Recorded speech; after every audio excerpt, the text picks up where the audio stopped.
Pop it, she pop it on the carpet. She say she likes to party, she say she wants ironic. They quick to want my money, but I tell them I ain't got it. Still party till the morning, I'm sipping and I'm pouring. She letting me go, but she overprotective. I'm rocking some Nike, I got a collection. I'm sipping on drying, purple and pink, then make a selection. These niggas be bugging, I'm quick to sip the mix. I'll run to the back when I'm hitting a lick. I'll get all the money, I'll make it all fake. Just pour up the Henny, I'm taking a sip, oh yeah.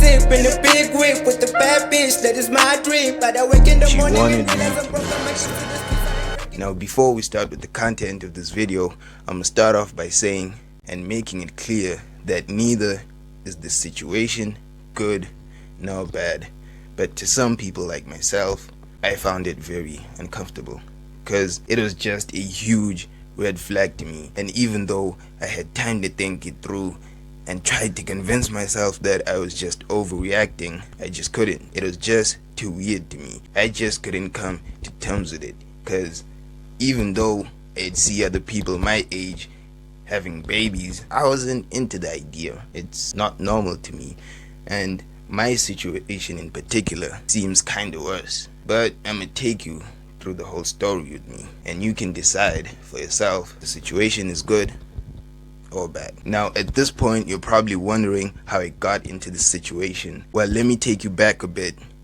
to last year, to be precise, in December, and school holidays had just begun. So one day I was on my way back home from a friend's place. Now this friend of mine lived in town, so going back home was a rather long walk because I lived in the further suburban part of town, away from all the crowdedness of town. So as I was walking through town, going back home with my earphones on, minding my own business by the way, I see two shawties coming my way, but I quickly turned my attention from them and kept walking. And as soon as we crossed paths, I was literally beside them at the moment, and one of them stopped and she stops me. Now this shawty was this light-skinned, flavorful shawty, man. I'm talking that fire, bro. So she stops me and asks if I'd mind taking some pics with her. And at that very moment, I thought to myself, maybe this was her shooting a shot. So like any other dude would do, I get my suave on, you know. I take my headphones off with all the sauce I had in me, and I'm like, sure, I can take a picture with you. So she passes her phone to a friend who then takes pictures. So then after taking pictures, I think she was ready to get back on her way. And in my mind, I'm like, maybe she wants me to ask for her tens or something like that.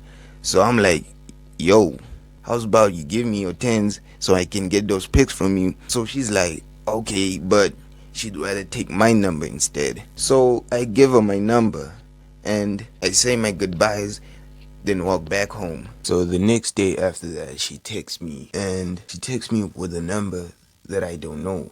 And at the time I didn't know that this was her number, but I quickly realized that it was hers. So for personal reasons, let's call this female character of ours Kate.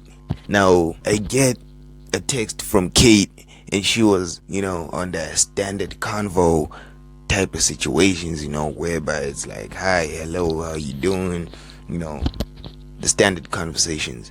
So she sends me them pics that we took, and we keep on texting. Now this texting keeps on going for a few weeks, and in one of our convos she mentions that she was in town not so long ago, and that she expected to see me because I lived not so far from town. And she tells me that the next time she's in town, she'd like to meet me because she really wanted to see me. So I was cool with it, you know.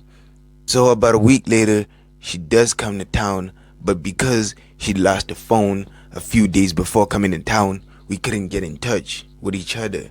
So again, we don't see each other. Now soon after the second failed encounter, she texts me again, but this time with her mom's phone. Yeah, you heard right, man. Her mom's phone. Now she asked if I had some free time because she really wanted to see me.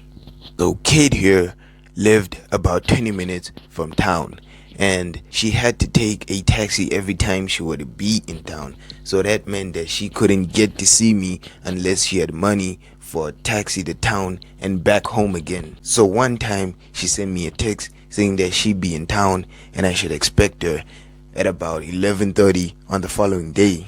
And this text came while I was in the trance.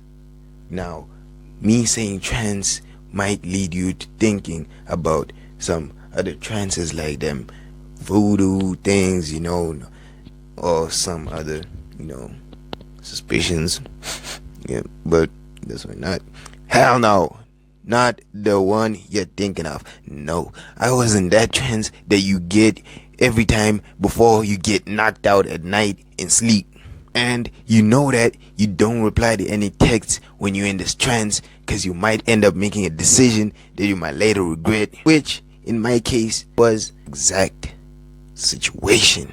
So she sends me this text saying that she be in town and that she'd like me to meet her the following day. So come the next day, she's in town, and obviously your boy was late because I overslept. But let's not get into that. That's not important. So eventually I get there and she's standing there waiting on me.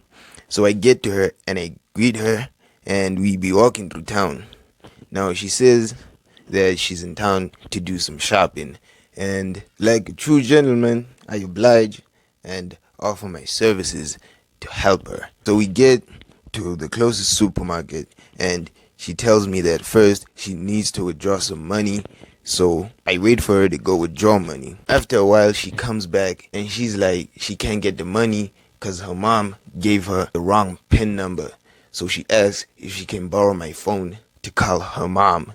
Now I don't need to clarify how much of a red flag that is, but I was cool with it and I borrowed her my phone. And at that very moment, my male instincts started warning me. Bro, the same instincts that tell you not to hit on your friend's sister. Yeah, them instincts. I brush them off and let her use my phone to call her mom. Now, during the call, her mom tells she drop the call because she first has to look for the PIN number. So as we're waiting for her mom to call back, we start talking. And Shawty tells me that she has a baby. Now, I took this as a joke. I didn't take this seriously because first, this person was younger than I was. So I didn't take it seriously. I took that very lightly. And she tells me that the father of her baby is some dude that she has unresolved issues with. And this dude happens to be a taxi driver. Now, where I come from, that is a major red flag. You should run.